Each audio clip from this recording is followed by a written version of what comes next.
मित्रों नमस्कार।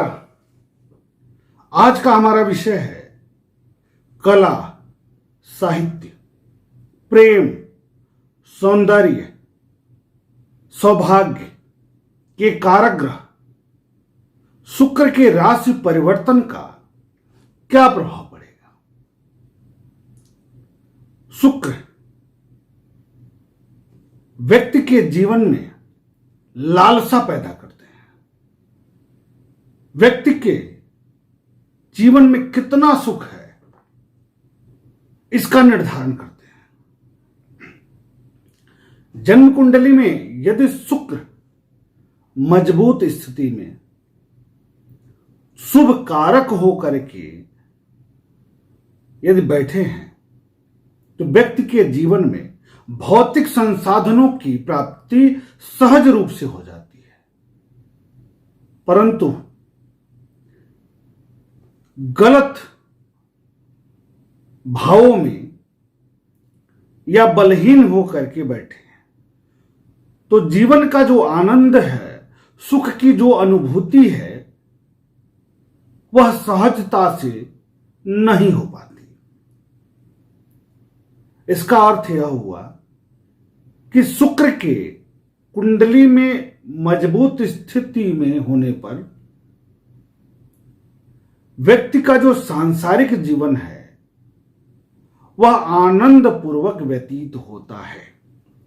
चाहे वह जीवन साथी के संदर्भ में हो, चाहे वो सुखों के संदर्भ में हो, चाहे यश के संदर्भ में हो, चाहे ऐश्वर्य के संदर्भ में हो। तुला और वृष राशि के स्वामी होते हैं।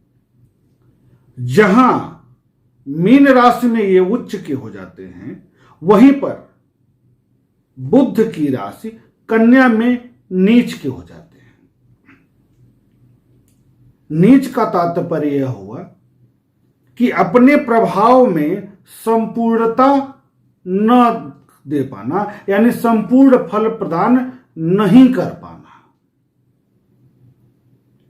वर्तमान में वही स्थिति उत्पन्न होने जा रही है।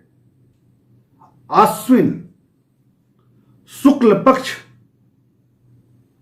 षष्ठी तिथि को 22 अक्टूबर 2020 दिन गुरुवार को रात में 2:30 के बाद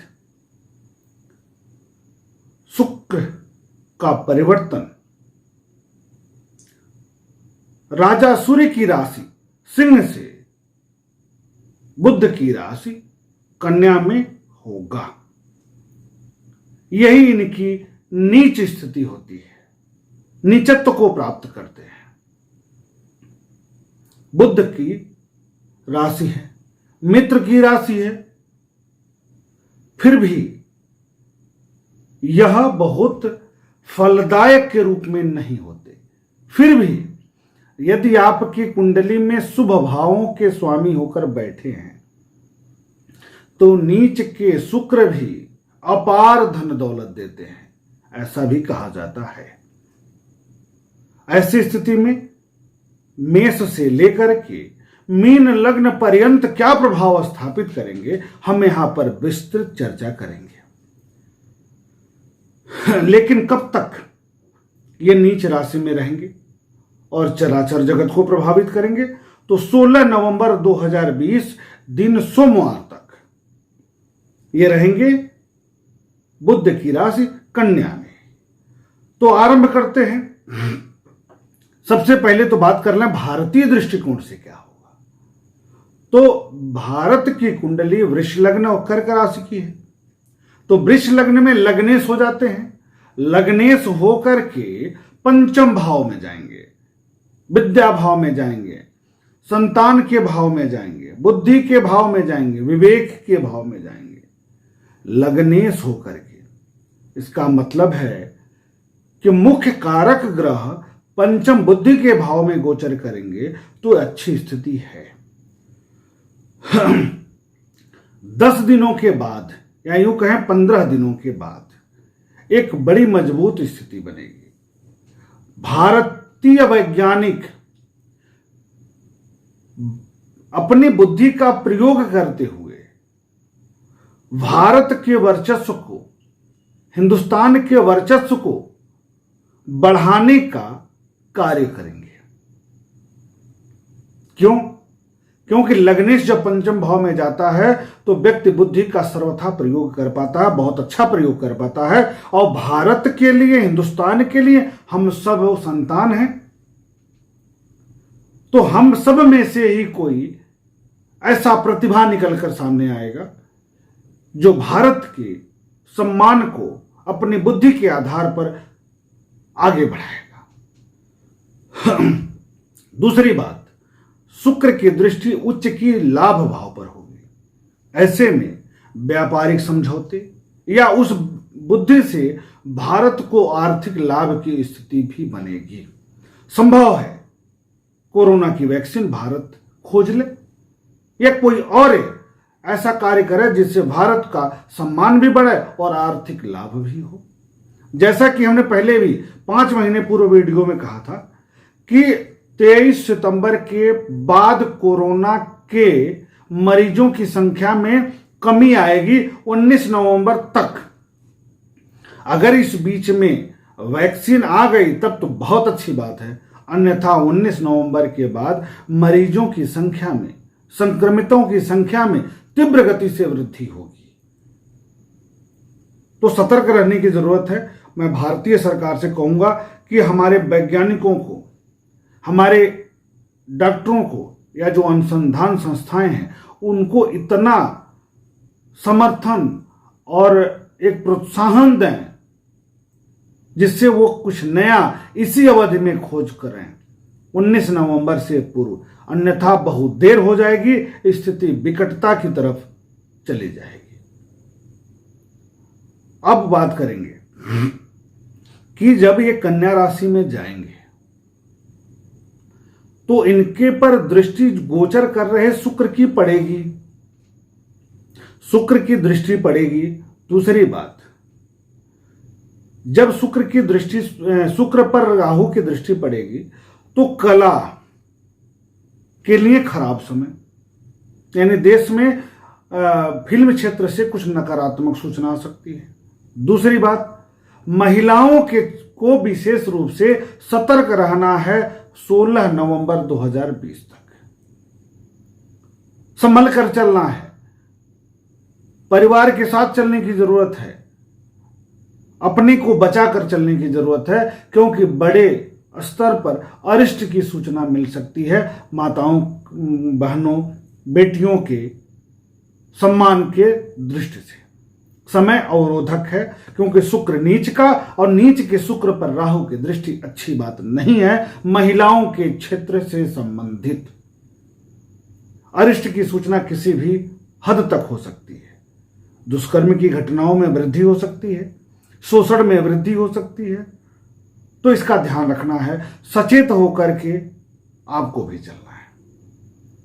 अब हम बात करें मेष लग्न वालों के लिए शुक्र का यह परिवर्तन क्या प्रभाव देगा। तो मेष लग्न के लिए क्या होते हैं ये द्वितीयेश का मतलब धन भाव के कारक होते हैं, कुटुंब के कारक होते हैं, वाणी भाव के कारक होते हैं, और सप्तमेश होते हैं, रोजगार के कारक होते हैं, साझेदारी के कारक होते हैं। यद्यपि 2 मारक भावों के स्वामी हैं, इसलिए थोड़ा नकारात्मक फल प्रदायक होते हैं, फिर भी शुक्र धनदायक हैं मेष लग्न वालों के लिए। अब इनका गोचरी संचरण होगा रोग ऋण शत्रु के भाव पर। इसका अर्थ ये हुआ कि धन का नुकसान होगा, परिवार में किसी की तबीयत खराब हो सकती है और उस पर धन खर्च हो सकता है। दांपत्य जीवन में भी तनाव का वातावरण उत्पन्न हो सकता है, साझेदारी टूटने की स्थिति में आ सकती है और खर्चीला हो सकता है। साझेदारी भी खर्चीला, प्लस जीवन साथी से संबंधित जो आपके संबंध हैं उसमें भी टकराव की स्थिति उत्पन्न हो सकती है, व्यय की स्थिति बन सकती है। अब उसके बाद प्रेम संबंधों में टकराहट की स्थिति या गलतफहमी के शिकार आप हो सकते हैं। रोग ऋण शत्रुओं में, आंतरिक रोग ऋण शत्रुओं में वृद्धि के भी योग बन सकते हैं। तो ध्यान रखना है। यहां बैठे शुक्र की दृष्टि व्यय भाव पर पड़ेगी, यानी यात्राओं पर खर्चा हो सकता है, धार्मिक यात्राओं पर भी खर्चा हो सकता है, या जीवन साथी के साथ आप टहलने घूमने जा सकते हैं, उस पर भी खर्च हो सकता है। आपको एक उपाय करने की जरूरत पड़ेगी। गाय को शुक्रवार के दिन रोटी खिलाइए, ब्रेड खिलाइए, यानी कुछ न कुछ गाय को खिलाइए इस अवधि में। अब हम बात करते हैं वृष लग्न वालों के लिए। वृष लग्न में लग्नेश हो जाते हैं और रोग ऋण शत्रु के कारक होते हैं। लग्नेश होने के कारण खष्टेश का दोष नहीं लगेगा, लेकिन इनका गोचरी संचरण कहां हो रहा? पंचम भाव पर, तो अच्छी स्थिति है। इसका मतलब पढ़ाई में मन लग सकता है, कुछ दिमाग में सकारात्मकता आएगी, परंतु अचानक नकारात्मक बातें भी सामने आ जाएंगी। स्वास्थ्य की दृष्टि से थोड़ा सा चिंताजनक बनाएगा। थोड़ा सा बुद्धि का प्रयोग आप करेंगे, हो सकता है पढ़ाई इतना कर रहे हैं आप कि खाने पर ध्यान ना दें और आपकी तबीयत खराब हो जाए। तो यहां आपको एक्स्ट्रा केयर करना है स्वास्थ्य की दृष्टि से। पढ़ाई करिए, कार्य करिए, प्रगति के लिए कार्य करिए, विशेष करके बौद्धिक क्षमता के आधार पर, विशेषकर लाभ के लिए, व्यापारिक बंधुओं के लिए बहुत समय ठीक है। व्यापार के क्षेत्र में वृद्धि के भी योग बनेंगे, धनागम की भी स्थिति अच्छी बनेगी, इसमें दो राय नहीं है। अपनी राशि से पंचम भाव में गोचर कर रहे हैं तो ये अच्छी बात है, लगभग शुभ फल ही प्रदान करेंगे, इसमें दो राय नहीं है। और आपको उपाय क्या करना है? यदि आपकी मूल कुंडली में शुक्र कमजोर स्थिति में है या किसी से पीड़ित है तो उनको मजबूत करने का प्रयास करिए, यही उपाय करना है। ओपेल रत्न या हीरा रत्न धारण करिए, इससे आपको अच्छे लाभ की प्राप्ति होगी। अब हम बात करेंगे मिथुन लग्न में। मिथुन लग्न में क्या होगा? मिथुन लग्न में ये चतुर्थ भाव पर गोचर करेंगे। कन्या राशि, चतुर्थ भाव, माता का भाव, सुख का भाव, गृह का भाव, वाहन का भाव। और कारक किसके हैं? तो पंचम भाव के कारक हैं, विद्या के कारक हैं, बुद्धि के कारक हैं, विवेक के कारक हैं, पिता के कारक हैं, सूझबूझ के कारक हैं और व्यय भाव के भी कारक हैं। यानी शुरुआत में व्यय की स्थिति बनेगी कहां? माता के स्वास्थ्य को लेकर के घबराहट हो सकती है, तनाव हो सकता है, सुखों में कमी महसूस हो सकती है, लेकिन आप उसके तुरंत बाद, एक सप्ताह के बाद अपने बुद्धि बल का प्रयोग करते हुए सारी समस्याओं का निपटारा आसानी से कर लेंगे, इसमें दो राय नहीं है। परिश्रम में वृद्धि का पूरा योग बन रहा है, परिश्रम आपसे हो सकता है, परिश्रम आप कर सकते हैं। क्यों? क्योंकि दसम भाव पर दृष्टि अच्छी होगी, इसमें दो राय नहीं है। अब हम बात कर लें कर्क लग्न वालों के लिए कैसा रहेगा। तो कर्क लग्न में लाभ के कारक हो गए और सुख के कारक हो गए। बैठेंगे कहां? तृतीय भाव में, पराक्रम भाव में। तृतीय सौम्य ग्रह अच्छे नहीं होते, यानी अकारण डर जैसा माहौल बनेगा, लेकिन भाग्य भाव पर दृष्टि बड़ी अच्छी है। भाग्य में परिवर्तन, कुछ नया कार्य इस अवधि में जरूर होगा। आपके पराक्रम वृद्धि के लिए कुछ कार्य हो सकता है, इसमें दो राय नहीं। सुख के साधनों में बहुत ध्यान नहीं देंगे आप, सुखी महसूस नहीं करेंगे, उलझन भरा रहेगा, थोड़ा तनाव का वातावरण रहेगा। लाभ की दृष्टि से यह समय ठीक है, लाभदायक है, फलदायी है, लेकिन खर्च आपका अचानक बढ़ सकता है। पराक्रम के लिए सुखों पर, माता के स्वास्थ्य को लेकर के या गृह संबंधी किसी चीज पर आप खर्च कर सकते हैं। इस अवधि में थोड़ा सा घबराहट हो सकती है, इसका आपको ध्यान रखना है, लेकिन यह गोचरी परिवर्तन कुछ न कुछ नया दे करके जाने वाला है कर्क लग्न वालों के लिए। अब हम क्या बात करेंगे? सिंह लग्न की। तो सिंह लग्न वालों के लिए क्या होते हैं? ये दशम के कारक होते हैं, राज्य के कारक होते हैं, पिता के कारक होते हैं, परिश्रम के कारक होते हैं, सम्मान के कारक होते हैं और तृतीय भाव के कारक होते हैं, पराक्रम के कारक होते हैं, सोशल क्षेत्र के कारक होते हैं, भाई के कारक होते हैं, बंधुओं के कारक होते हैं, बहनों के कारक होते हैं। और नीच राशि द्वितीय भाव धन भाव में जा रहा है, तो धन की दृष्टि से तो बहुत अच्छा है। वाणिज्य व्यवसाय के क्षेत्र से जो लोग जुड़े हैं उनके लिए बहुत अच्छा है। राजनीति के क्षेत्र से जुड़े हैं जो लोग हैं उनके लिए ठीक है, लेकिन आपको पेशाब संबंधी समस्या, शुगर की समस्या यदि आपको है तो आपको सतर्क रहने की सलाह मैं दूंगा। परिश्रम में अवरोध होगा क्योंकि दशमेश नीच के हैं, तो आपकी कार्य क्षमता में कमी आएगी, किसी भी कारण से आए। भाई बहनों को लेकर के थोड़ा सा नकारात्मकता दिमाग में आ सकती है, इसलिए स्थिर रहें, तनाव ना लें। आप उपाय क्या करेंगे? तो कुछ नहीं करेंगे, आप केवल लग्न को मजबूत किए रहिए, लग्नेश को मजबूत किए रहिए। शुक्र यहाँ आपके लिए अरिष्ट नहीं फलप्रदायक होंगे। अब हम बात करेंगे कन्या लग्न वालों के लिए। तो कन्या लग्न में परम राजयोग कारक होते हैं। क्यों होते हैं भैया? इसलिए कि ये भाग्य के कारक होते हैं और धन के कारक होते हैं। भाग्येश होने के कारण परम राजयोग कारक हो गए और लग्न भाव पर जाएंगे। तो यही एक लग्न है जहां नीच के होकर के भी अच्छा देते हैं, अच्छा करते हैं। आप अपने बुद्धि बल का प्रयोग करते हुए व्यापार क्षेत्र में कुछ अच्छा कर लेंगे, जीवन साथी के साथ अच्छा करेंगे। जीवन साथी, दाम्पत्य जीवन, प्रेम संबंधों में सकारात्मक परिणाम आ सकता है। साझेदारी से लाभ की स्थिति बन सकती है। धन प्रदायक होगा यह गोचरी परिवर्तन। कुछ न कुछ जीवन में सकारात्मक परिवर्तन देखने को मिल सकता है इस अवधि में कन्या लग्न वालों के लिए। आप अपनी मूल कुंडली को देखिए और शुक्र को मजबूत करने का उपाय खोज लीजिएगा तो अच्छा रहेगा। अब हम बात कर लेंगे तुला लग्न वालों के लिए। तुला लग्न में लग्नेश हैं तो बात ही खत्म, क्योंकि लग्नेश होने के कारण ये शुभ फल प्रदायक होंगे ही। लेकिन इनका गोचरी संचरण हो रहा है व्यय भाव पर, खर्च के भाव पर, यात्रा के भाव पर, भ्रमण के भाव पर, मोक्ष के भाव पर। तो लग्नेश द्वादश भाव में है, खर्च कराएंगे, स्वास्थ्यगत दिक्कतें आ सकती हैं, आंखों में थोड़ी समस्या हो सकती है या आंतरिक समस्या, पेट की आंतरिक स्थिति में तनाव का वातावरण बन सकता है, यानी पेट खराब हो सकता है, पेशाब संबंधी समस्या हो सकती है, एलर्जिकल समस्या हो सकती है, स्किन एलर्जी भी हो सकती है, क्योंकि अष्टमेश भी हैं। अष्टमेश होकर के अगर द्वादश भाव में जा रहे हैं तो अच्छी बात है। तो बाकी क्षेत्रों में तो अच्छा कर जाएंगे, लेकिन थोड़ा सा आपको एलर्जी की समस्या और आंतरिक समस्या से सतर्क रहना है। शेष क्षेत्रों में बहुत अच्छा रहेगा। इस बीच आप अपने धन का जो उपयोग है वो भोग विलास पर खर्च करेंगे, यात्रा पर करेंगे, मित्रों पर खर्च करेंगे। एक खुशहाल वातावरण उत्पन्न होगा आपके लिए इस अवधि में। आप करेंगे क्या? तो आप भी लग्नेश हैं, लग्न भाव में यदि मूल कुंडली में मजबूत नहीं है तो मजबूत करने के लिए ओपेल रत्न धारण करिए या हीरा रत्न धारण कर लीजिएगा, शुक्र की स्थिति को देखते हुए।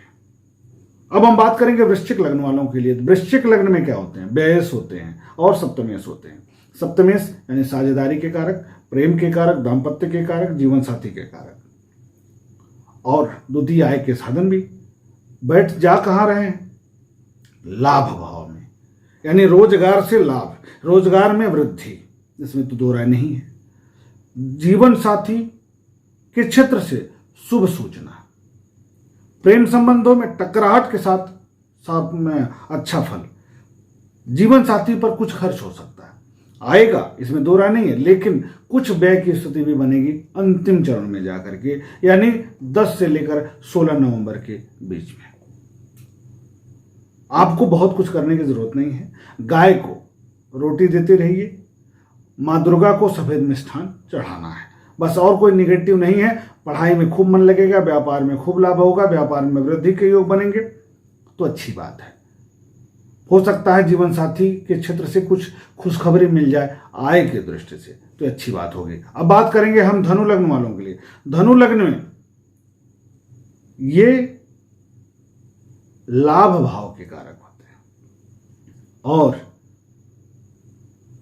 रोग ऋण शत्रु के कारक होते हैं। धनु लग्न में बहुत शुभ फलदायक नहीं होते, लेकिन अगर इनकी स्थिति अच्छी है मूल कुंडली में तो लाभ भी देते हैं, इसमें दो राय नहीं है। यहां पर इनका गोचरी संचरण 10वें भाव में होगा। 10वें भाव में शुक्र बहुत अच्छा परिणाम नहीं देते। 10वें भाव में शुक्र बहुत अच्छा परिणाम नहीं देते, फिर भी लाभ की दृष्टि से ठीक है, सुख की दृष्टि से ठीक है।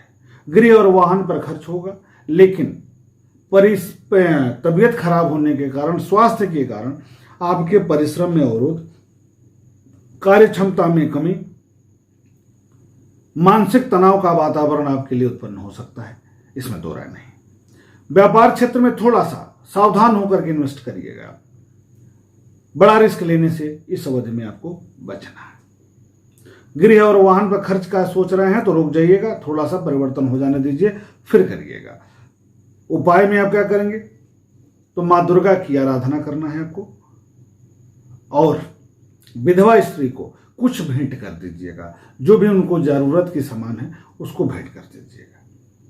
महिलाओं का सम्मान बिल्कुल करना है आपको, इसमें दो राय नहीं है, और यही उपाय आपको बहुत लाभ भी देगा। वैसे तो जीवन भर महिलाओं का सम्मान करना चाहिए, या अपने आसपास जो जरूरतमंद विधवाएं हैं या महिलाएं हैं या ऐसे लोग हैं जिनको जरूरत है, यदि आप सक्षम हैं तो उनकी मदद करिए, तो शुक्र बड़ा अच्छा परिणाम देता है।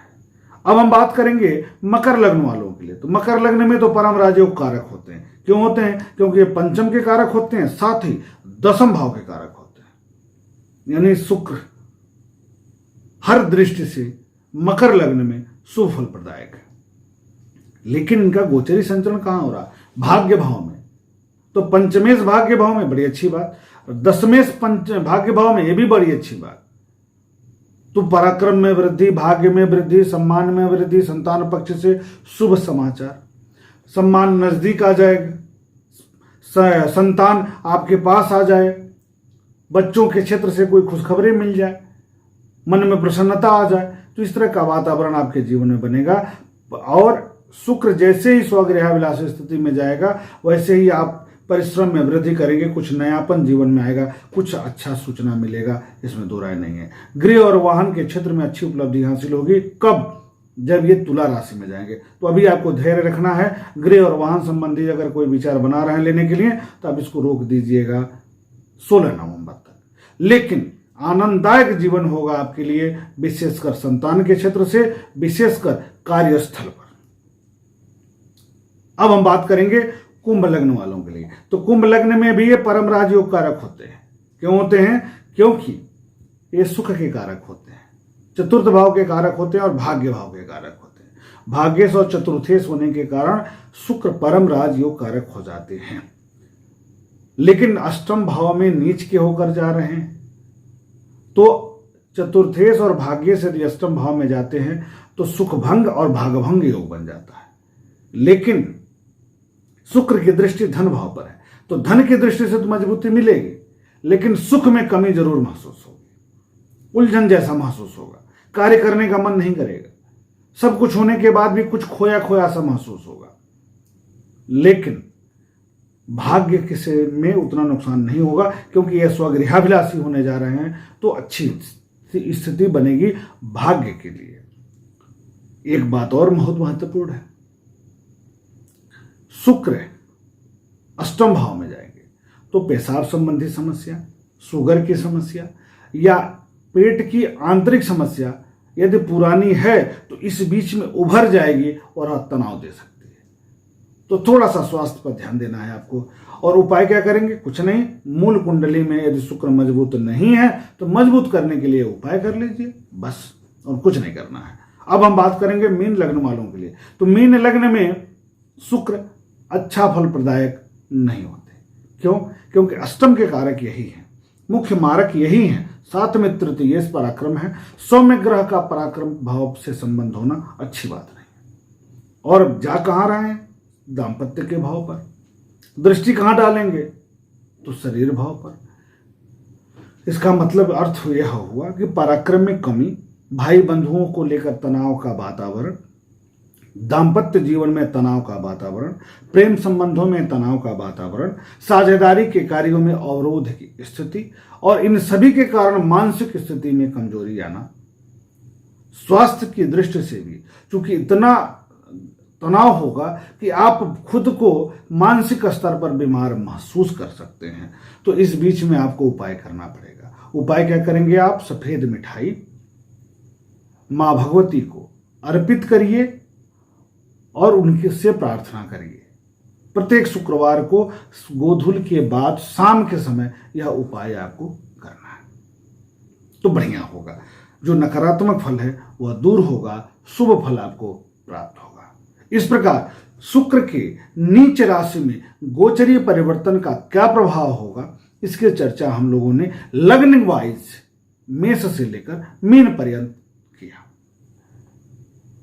शुक्र वैभव है, सुख संपन्नता है, शुक्र महिला है, महिलाओं का आज सम्मान करेंगे, माँ लक्ष्मी की आराधना करेंगे। प्रत्येक महिला में माँ दुर्गा का स्वरूप अगर देखेंगे तो यकीन मानिए यह शुक्र बहुत मजबूती से आपका साथ देता है। शुक्र सबसे अच्छे ग्रहों में गिनती इनकी की जाती है। क्यों? क्योंकि ये नकारात्मक कम, सकारात्मक ज्यादा देते हैं। लेकिन यदि आप शोषणकारी प्रवृत्ति के हैं तो नकारात्मक ज्यादा और सकारात्मक बिल्कुल नहीं पाएंगे। इसका ध्यान रखना है। 16 नवंबर तक हम अपने आसपास पड़ोस के बच्चियों को, महिलाओं को, बहनों को, मित्रों को बचाए रखें दरिंदों से, क्योंकि यह अवधि राहु की दृष्टि शुक्र पर पड़ेगी तो कुछ निर्भया जैसी, कुछ हाथरस जैसी बड़ी घटनाएं समाज में देखने को मिलेगी। इससे हमें बचना है और बचाना है। माँ भगवती, माँ दुर्गा हम सबके लिए कल्याणकारी हों, शुभ आशीर्वाद प्रदान करती रहें। इसी कामना के साथ पुनः मिलते हैं हम अगले वीडियो के माध्यम से। हाँ, एक बात और, बहुत दिनों के बाद इसको कह रहा हूँ कि आप वीडियो को लाइक भी किया करिए, साथ में हमारे चैनल को सब्सक्राइब करिए, जिससे कि जब भी हम कोई वीडियो दें तो आप लोगों तक आसानी से पहुँच सके। बहुत बहुत धन्यवाद। शुभ नमस्कार।